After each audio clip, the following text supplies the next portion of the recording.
Hey, Motoverse fans!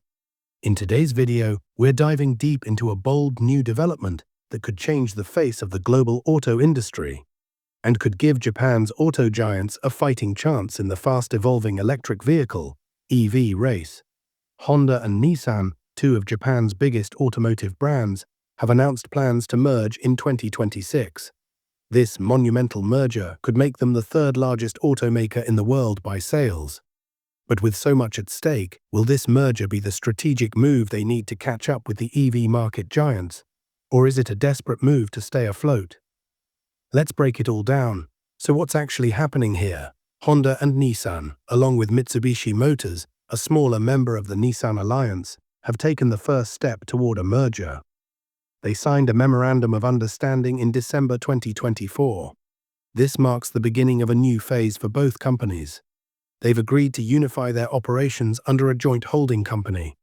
This new structure will allow them to streamline their efforts and share resources, cutting costs in a highly competitive market. Honda will initially lead the new management, but both companies will retain their unique principles and brands. This merger isn't just about pooling resources, it's about survival in an industry that's shifting gears rapidly.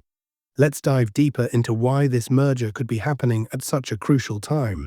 So why now? Why is this merger happening? The auto industry is in the middle of a massive transformation. The world is shifting away from fossil fuel-powered cars toward electric vehicles. While some automakers, particularly in China and the US, are already leading the charge in EVs, Japan's car makers have struggled to keep pace. Companies like Tesla and China's BYD are eating into the market share that Japanese automakers once dominated. This merger could be a way for Honda and Nissan to pool their resources, cut costs, and share expertise, particularly in the development of electric vehicles.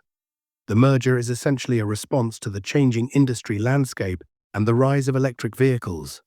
With more automakers betting on EVs, Japan's Honda and Nissan need to move quickly, or risk losing even more ground. Honda has been struggling to stay relevant in the rapidly changing car market.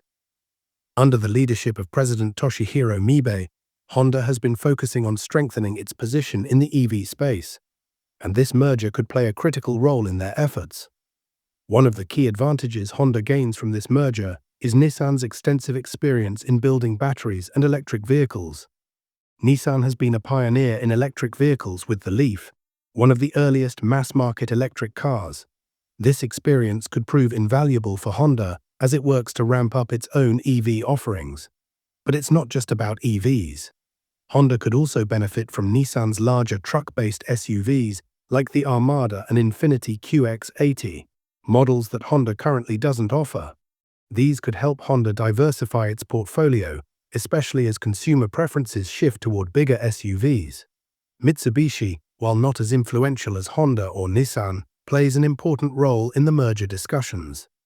Mitsubishi Motors would likely integrate its operations with Honda and Nissan, further strengthening the merged company's position in the global automotive market. This merger reflects a broader trend of consolidation in the automotive industry. With the EV revolution ramping up, automakers are being forced to adapt quickly. Mergers and alliances are one way for companies to pool resources, share technology, and reduce costs.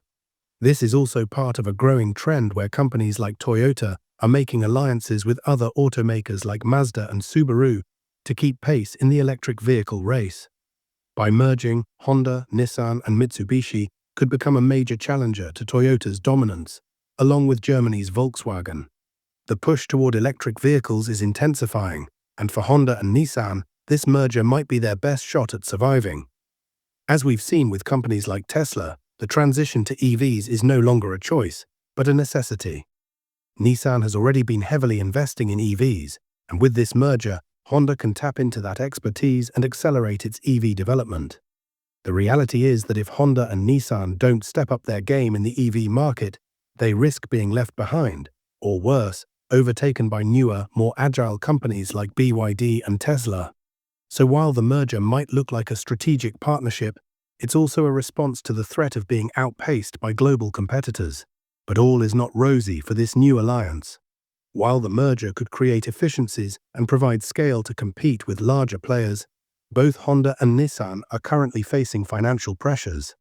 Nissan, for example, has been struggling ever since the scandal involving former CEO Carlos Ghosn. The company has had to restructure, cut jobs, and make significant changes to its management. In fact, Nissan recently slashed 9,000 jobs, about 6% of its global workforce, in an effort to streamline operations. Additionally, the company has been dealing with rising costs and price cuts in key markets like North America. Mitsubishi, while not as influential as Honda or Nissan, plays an important role in the overall picture. By joining the merger talks, Mitsubishi could further bolster the merged company's position in the global automotive market. It would also allow them to combine their resources in areas like EV development, autonomous driving software, and battery technology. However, it's important to note that Mitsubishi is the smallest of the three, and the company's future in this merger depends on how well it can adapt to the rapidly changing automotive landscape. So what's next? The merger talks are still in their early stages, and a formal agreement is expected by June 2025. Once the agreement is finalized, the goal is to list the new joint holding company on the Tokyo Stock Exchange by August 2026. But not everything is set in stone. As Honda President Toshihiro Mibe said, there are still points that need to be studied and discussed. While the merger seems like a necessary move for both companies, there's always a possibility it might not happen. As the auto industry undergoes this massive shift, only time will tell whether this merger will be the saving grace for Honda and Nissan, or if it's too little, too late. With fierce competition from China, the US, and even new entrants into the EV market, the clock is ticking for Japan's automakers. But one thing is clear, the automotive industry is changing, and Honda and Nissan are taking bold steps to ensure they stay in the race. The merger could create a powerhouse capable of competing with the likes of Toyota and Volkswagen. But will it be enough to catch up with the pace of EV innovation? Let me know your thoughts in the comments below. Do you think this merger will help Honda and Nissan stay competitive, or is it a desperate move to stay relevant? Don't forget to like this video, subscribe to Motiverse, and hit the bell icon for more updates on the latest in the automotive world.